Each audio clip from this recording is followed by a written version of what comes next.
hurt Mommy or me, would ya?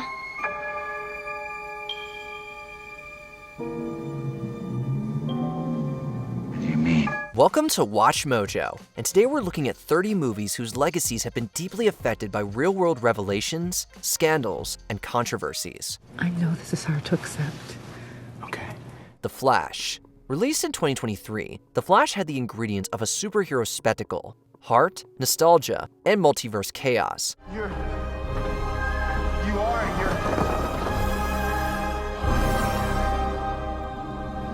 Yeah. I'm Batman. While Barry Allen was racing through time to save his mom, lead star Ezra Miller was making headlines for all the wrong reasons. I completely broke the universe. Multiple arrests, disturbing allegations, and violent outbursts are hardly the resume you'd want for a cinematic hero. Frankly, casting someone accused of choking a woman and grooming minors as a crime-fighting, selfless Barry Allen just didn't sound right. The film bombed at the box office. Sure, other factors came into play, but Miller's controversy didn't exactly help things. It just goes to show that off-screen chaos can sometimes mess up even the most ambitious universes. Barry, that was actually only half stupid. Snow White and the Huntsman. This dark fantasy film reimagined the classic fairy tale with a gritty, battle-heavy twist. Do not hesitate. You look in their eyes and do not pull it out until you see their soul.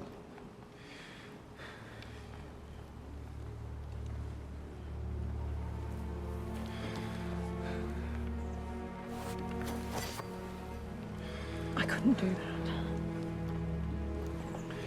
that. You might not have a choice. Still, it did pretty well at the box office, even though it received mixed reviews from critics. But while the film looked like a fairy tale reboot, it wound up becoming Hollywood drama meets tabloid nightmare. Why? Well, in 2012, a scandal erupted when Kristen Stewart was photographed in an intimate moment with Rupert Sanders, the film's married director. If I had a choice, I'd take you far away. Keep you safe by my side. This happened while she was still dating her Twilight co-star, Robert Pattinson. As expected, the scandal triggered a tabloid frenzy and ignited fan backlash. Stewart and Sanders eventually apologized. Honestly, it was such a mess, and now we can't think about the film without remembering that real-life betrayal. It seriously broke hearts. Go on. Watch them die. Mr. and Mrs. Smith. Doug Liman's spy thriller is an entertaining romp that sees Angelina Jolie and Brad Pitt play rival assassins tasked to kill each other. I thought I told you not to bother me at the office, honey. Well, you are still Mrs. Smith. Well, so are a lot of girls. Careful, Jane. I can push the button anytime, anywhere, sweetheart. Baby, you couldn't find the button with both hands and a map. But let's be real. Most people can't talk about the film without thinking of one of Hollywood's biggest scandals. It all started on the set of Mr. and Mrs. Smith, when rumors swirled that Jolie and Pitt had more than just on-screen chemistry. Satisfied? Not for years. The catch? Pitt was still married to Jennifer Aniston. Though they denied having an affair, the timeline of his divorce and his new relationship with Jolie fueled media speculation. Eventually, Jolie and Pitt admitted they fell in love while filming. Once you know that, it's hard not to feel like we're watching the moment things changed, for all three of them. Sometimes you have to battle through. That's marriage, right? Yeah, you take your best shot and... Oh, we redid the house. Call Me By Your Name. Luca Guadagnino's coming-of-age drama was released in 2017, way before Armie Hammer's controversy surfaced. I can't believe you changed it again. Oh, I changed it a little bit. Yeah, why? I just played it the way Busoni would have played it if he'd altered Liszt's version. And what is wrong with Bach, the way Bach would have played Bach's Bach never version? wrote it for the guitar. In fact, we're not even sure Bach wrote it Forget at all. I asked. At the time, it was celebrated for being a tender, sun-baked romance with emotional depth and unforgettable performances. But years later, that image took a hit when Hammer became the center of a disturbing allegation in 2021. That's funny, I thought that...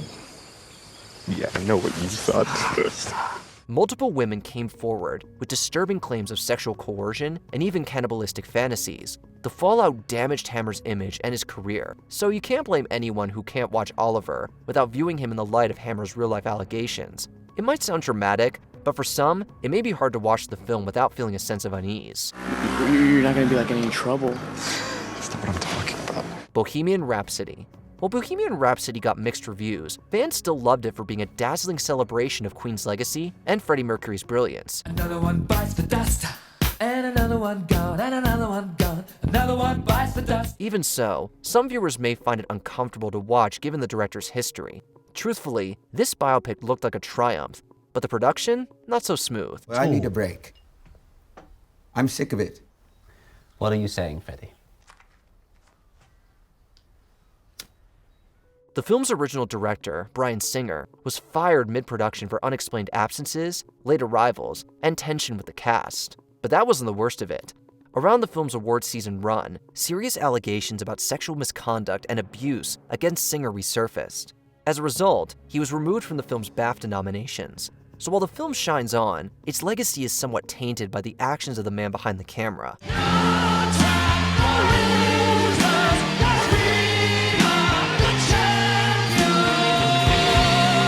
Rebel without a cause. Can we really talk about the most tragically cursed movie cast in Hollywood history without bringing up this coming-of-age classic? You're tearing me apart! What? You say one thing, he says another, and everybody changes back again! It captured teenage angst with great authenticity, but the real heartbreak happened off-screen. I know one thing. I'm not going back in that zoo. I'm never going back. All three of the film's leads died young and under eerie circumstances. James Dean was the first, killed in a car crash at just 24, a month before the movie premiered.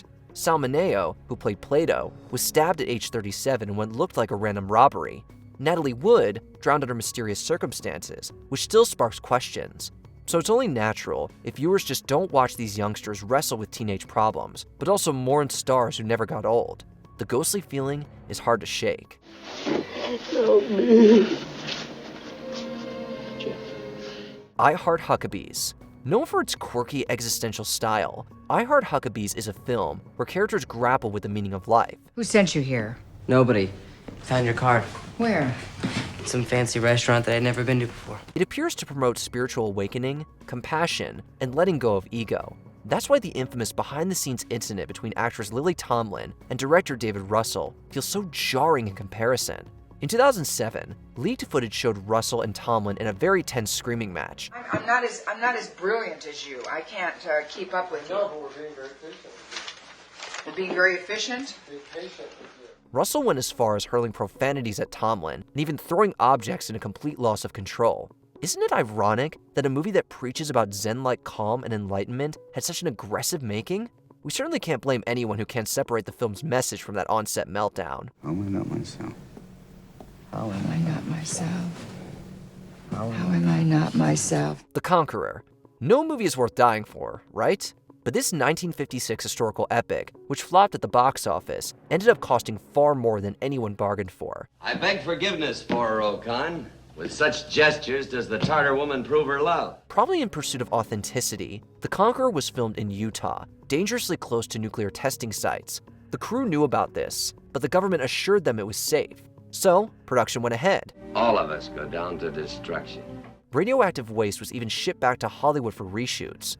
Out of 220 cast and crew members, 91 developed cancer. Many, including actors like John Wayne and Susan Hayward, eventually died from the disease. Though it hasn't been conclusively proven the filming location caused these deaths, the grim possibility has led it to be considered one of Hollywood's deadliest productions. Grant that I may die swiftly. No. Jamuga. That is the favor I ask, my brother. I hold you to your oath. Blade Trinity. This 2004 superhero movie wasn't just the end of the Blade trilogy. It marked the beginning of the end of Wesley Snipes' career. It's the end game, Blade. All their plans are coming to fruition. Why don't you just sit back and enjoy the show?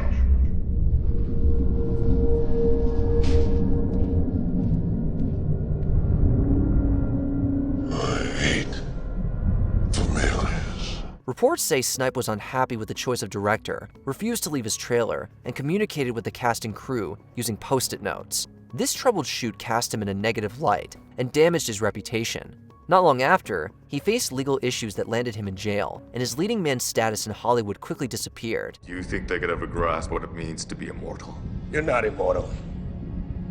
I must have heard hundreds of you rodents make the same claim. Once you hear about the backstage drama, like how Snipes allegedly refused to keep his eyes open, it's hard to unsee the tension. Instead of just another action flick, it feels like you're witnessing the unraveling of a star in real time. Blade.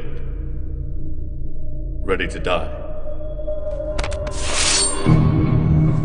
I was born ready, motherfucker. Twilight Zone, the movie. You thought this sci-fi anthology was scary? Wait until you hear about the tragic behind-the-scenes incident that shattered its legacy. Lady, help me, please. In 1982, during the filming of Twilight Zone, the movie, a helicopter accident changed everything. Vic Morrow and 2 children were killed in a Vietnam War scene gone horribly wrong.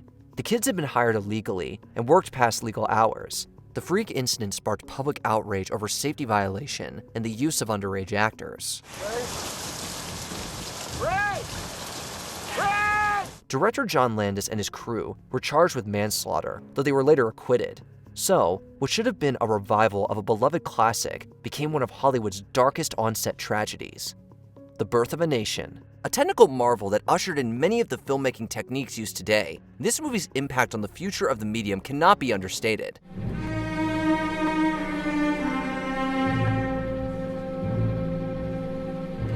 And yet, there's more than a few reasons why they don't teach The Birth of a Nation in film class. The big one is it's often considered one of the most racist movies ever made. Every single African-American character is portrayed as a mindless, damaging caricature, which is made all the worse since most of the performances are by white actors in blackface. Under a modern social lens, the truly abhorrent depiction of race relations overshadows any of the film's cinematic merit.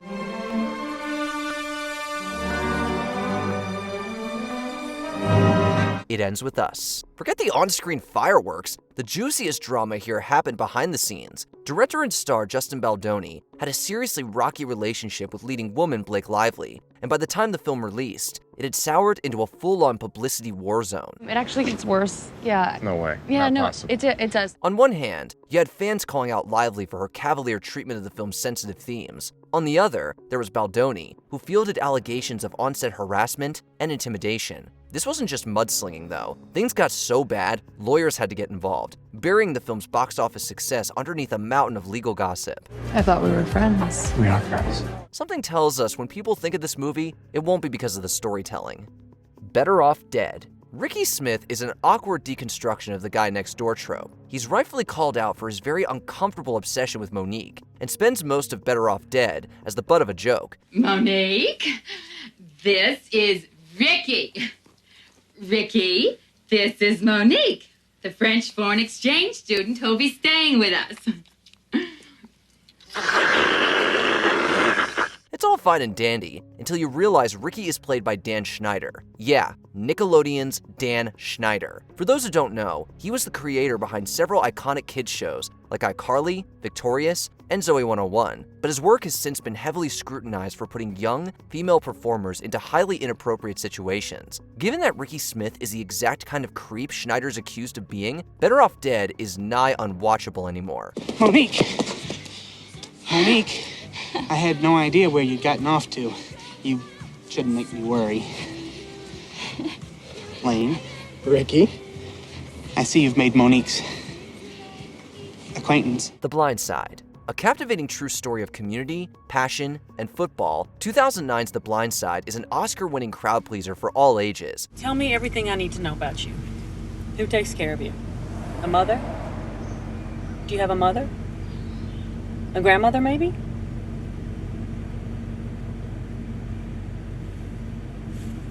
Tell you what, Big Mike, we can do this the easy way or we can do this the hard way. Or at least, it was until 2023. The film version of events see down-on-his-luck Michael Orr, adopted by the Toohey family, who helped propel him into a mainstream football star. 14 years later, Orr revealed the Tooheys hadn't adopted him at all, but rather invoked a conservatorship, which allowed them to profit off his likeness. He entered a conservatorship with the Tooheys, which is wildly different than an adoption. Kind of makes you question their motives, doesn't it? Even without touching on the white savior part of it all, the allegations alone are enough to change how you see The Blind Side forever. A Beautiful Mind. All it takes is a little digging to see that this biography isn't really based on a true story at all. The truth is that I don't like people much. And they don't much like me. But why? with all your obvious wit and charm. While John Nash was a gifted mathematician and a recipient of the Nobel Prize in Economics, that's about as accurate as A Beautiful Mind gets. It conveniently leaves out Nash's complicated history with women, his alleged anti-Semitism, and how serious his schizophrenic behavior really was. A Beautiful Mind is definitely a well-made film, but it tries so hard to make you root for its main character, it becomes glorified fan fiction. Well, conviction, it turns out, is a luxury of those on the sidelines, Mr. Nash. I'll try and keep that in mind. The truth doesn't always make for a good story, but trying to conceal it is a surefire way to destroy your movie's reputation. Last Tango in Paris. In this erotic drama, a young Marlon Brando begins a risque relationship with a young Parisian girl. So you're here. What did you answer? Go get the butter. I have to hurry. I have a cab downstairs waiting. Go get the butter. When she rejects him, he takes what he wants with force. It's a harrowing scene in what is already one of the most explicit films ever made. But to make matters worse, actress Maria Schneider had no idea just how far it would go when she showed up to set that day. In order to elicit a more natural reaction, both Brando and the movie's director withheld the specifics of Schneider's role. Let's talk about us. Okay. This place is so beautiful. It's a choice that left the 19-year-old utterly traumatized. Nowadays, the most famous scene in Last Tango in Paris is also the one we recommend fast-forwarding through. The Adventures of Milo and Otis. How controversial could a children's film about cats and dogs get? You're in the pipe, Milo. Try again. How does he do that? Milo wondered. Well, the answer is pretty darn controversial, especially when the production is accused of numerous counts of animal neglect. Since Milo and Otis were both played by real animals, many international humane societies launched investigations into whether the pets were properly cared for during the long shoot. No hard evidence was found either way. However, rumors of its eerily realistic stunt work has followed the adventures of Milo and Otis ever since. A dream about Otis and how they used to play together when they were young. Oh, would it ever be like this again? Would he ever see Otis again? We get why. These two furballs are so adorable, the mere thought of them being harmed in the making of this movie is completely unforgivable. Heathers. These days, a high school drama with murder, sexual harassment, and bomb threats would be yanked out of theaters faster than you could say, "Sorry, Heather." Hello, Jason Dean. Greetings and salutations. You a Heather? No, I'm a Veronica. Sawyer. But in the 80s, it was just good popcorn entertainment. Heathers was a teen thriller so divorced from reality, it could cut right to its razor-sharp social commentary. However, as the years go by, Veronica and JD's ultra-violent love story becomes closer and closer to everyday high school life. In an age where schools are common targets for acts of terror, Heathers strikes a much darker chord. What are you talking about? You hated her, she hated you. If you want proof, just look at the ill-fated TV adaptation, which had to be pushed back again and again due to rising gun violence. Poltergeist and Poltergeist 2: The Other Side. While some might find the movie too scary to sit through, in reality, Poltergeist is tough to revisit for reasons outside its narrative. Her name is Heather O'Rourke.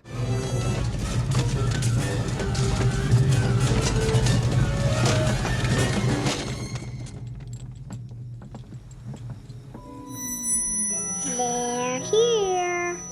The acclaimed child actor was the heart of the movie as Carol Ann, a young girl who's trying desperately to evade a ghostly trip to the other world. But the scary movie became an eerie prophecy of sorts when O'Rourke passed away in 1988 at the age of 12. Given the real-life circumstances, seeing her character nearly die in Poltergeist 2 is extremely hard to stomach. In a way, it's a testament to O'Rourke's work. She's simply too convincing. Kramer versus Kramer. No judge or jury needed here. Dustin Hoffman is 100% in the wrong. Just tell me what I did, that's all. Just tell me what I did that's so terrible. His commitment to method acting is commendable, but it crosses a lot of lines when he can't separate his castmates from their characters, such as in Kramer versus Kramer. In the name of invoking a better performance from her, Hoffman repeatedly harassed co-star Meryl Streep. It ranged from insults to slaps to even throwing a real glass at a wall without her knowledge. Don't talk to me that way. I've anticipated Okay, look, this I don't whole want to thing. get into this. Look, you're going to have to do what you're going to have to do, and I'm going to have to do what I'm very sorry about this. Okay, you just do what you have to do. You can literally see the tension between them on screen. Knowing the extent of Hoffman's behavior reframes these top-tier performances into a case study of an extremely toxic work environment. American Beauty. In 1999, Kevin Spacey found Oscar Gold for playing Lester Burnham, a man who pursues a scandalous relationship with his daughter's best friend. You've been working out, haven't you? I can tell. I was hoping you'd give me a bath. I'm very, very dirty. For years, it was the Kevin Spacey role. Then, in 2017, the #MeToo movement revealed that Spacey and Burnham had more in common than previously thought. Multiple men stepped forward accusing Spacey of unwanted sexual advances over the years. Immediately, American Beauty's Oscar Gold dimmed, with many finding the parallels too close for comfort. Don't interrupt me. Even though Spacey has since been acquitted of liability, the damage to his image means there's no way to watch American Beauty without thinking of the scandal. The Shining. The scariest part of this classic horror flick is what happened to Shelley Duvall. What are you doing down here?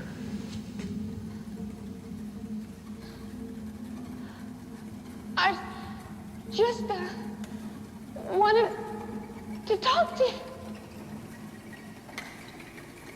Okay. Let's talk. As Jack Nicholson's character falls deeper into madness, director Stanley Kubrick knew Duvall had to serve as the audience surrogate, aka, her job was to freak out in the final act. Kubrick, however, was unsatisfied with her work, and he made sure she knew it. Duvall was verbally berated, kept for long hours, and allegedly made to do takes over 100 times. Before the film was finished, clumps of Duvall's own hair were falling out from the stress. We can't argue with the results. The Shining is a true genre-defining staple, but it came at way too high a cost. The Crow. If you watch The Crow with no prior knowledge, you'd probably be enthralled by its unapologetic style and edginess. But sometimes, something so bad happens that a terrible sadness is carried with it, and the soul can't rest. Then sometimes, just sometimes, the Crow can bring that soul back to put the wrong things right. Unfortunately, the film takes on a whole new meaning when you learn leading man Brandon Lee died on set. With only 3 days of shooting left, negligent handling of a prop gun put the entirety of The Crow into question. Eventually, producers decided to go forward with the theatrical release. But, considering The Crow features Lee's character rising from the dead to exact vengeance on those who wronged him, the actor's death isn't exactly easy to forget. I'm not gonna kill you. Your job will be to tell the rest of them that death is coming for them. Tonight. All things considered, though, it's a feat The Crow ever saw the light of day in the first place. The Wizard of Oz. Dorothy's trip to Oz was made with a Herculean effort from the cast, many of whom have actual scars to prove it. You stay out of this, Glinda, or I'll fix you as well. Oh, rubbish. You have no power here. Be gone before somebody drops the house on you too. For example, the original actor for the Tin Man had a severe reaction to the aluminum makeup and was hastily replaced. Then, there's Margaret Hamilton, who suffered third-degree burns during a botched stunt. Oh, and there's also the original director, who was fired partway through production for creative reasons. Most of all, we can't forget Judy Garland, who endured non-stop ridicule and harassment during shooting. Please, sir, I've got to see the wizard. The Good Witch of the North sent me. Suffice it to say, if you follow the Yellow Brick Road, you're going to stumble on a lot of classic Hollywood scandals. In Cold Blood. After Robert Blake stepped into the shoes of murderer Perry Smith back in 1967, You never meant it. About going to Mexico, did you? Did you?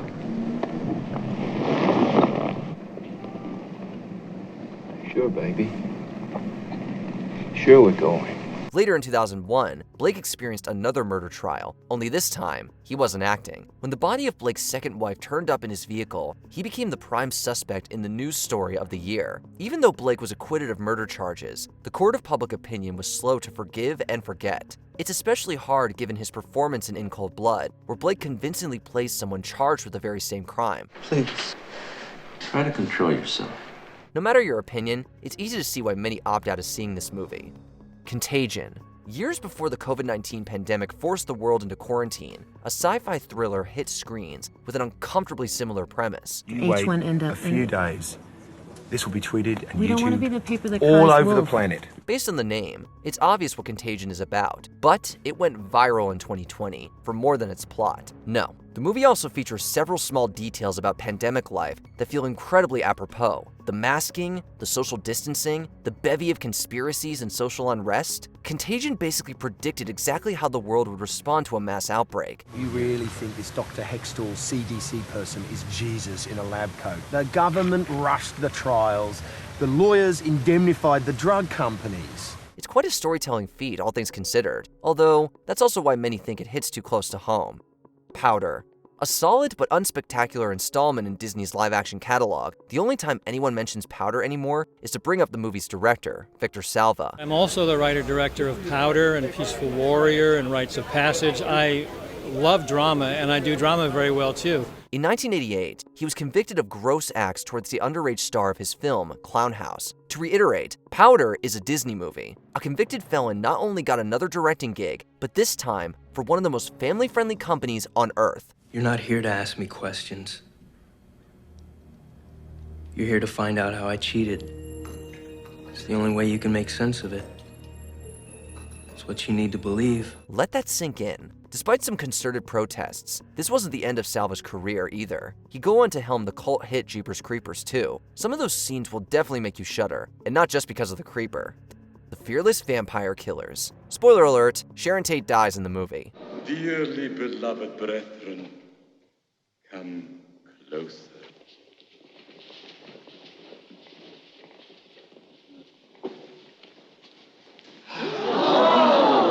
This isn't all. This isn't all. Roman Polanski tries to save her character, but she falls victim to the vampires, and the credits roll. That wasn't the end of their story, though. The performers fell in love and got married, only for Tate to meet the same fate as her character 2 years later. You might know it better by the name The Manson Murders. It's one of the most notorious acts of violence in American history, so seeing Polanski and Tate unknowingly act out their future makes fearless vampire killers an incredibly disturbing watch. I'm not disturbing you, am I? Not at all, not at all. Vampires or not, this movie felt way too real. Manhattan. In 1979, Woody Allen dated a young girl while also exploring feelings for 2 other women in his life. Not a good thing. You should think of me sort of as a detour on the highway of life.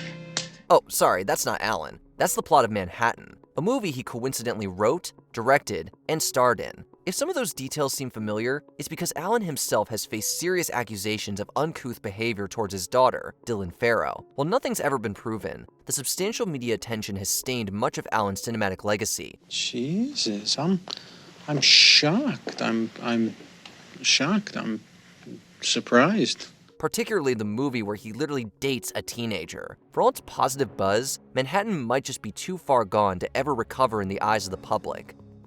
Before we continue, be sure to subscribe to our channel and ring the bell to get notified about our latest videos. You have the option to be notified for occasional videos or all of them. If you're on your phone, make sure you go into your settings and switch on notifications. Every Harvey Weinstein film. If your favorite movie came out in the 90s or early 2000s, there's a good chance it's forever ruined thanks to the actions of one man. Stage love will never be true love while the law of the land has our heroines being played by pipsqueak boys in petticoats. Bonus points if it has a female lead. Harvey Weinstein's stink infected Hollywood for generations, to the point it's not fair to single out one film. He harassed so many women that his grubby legacy is over comedies, horrors, dramas, and everything in between. It's a real shame that such a large corner of the industry is forever tainted by such a despicable man. I was sitting there eating my muffin and drinking my coffee and replaying the incident in my head when I had what alcoholics refer to as a moment of clarity. Then again, the real question is how his behavior went unchecked for so long. What other film's legacy has been tainted by backstage drama, tragedy, or scandal? Let us know in the comments section. He was already dead. He died a year ago, the moment he touched her. They're all dead. They just don't know it yet.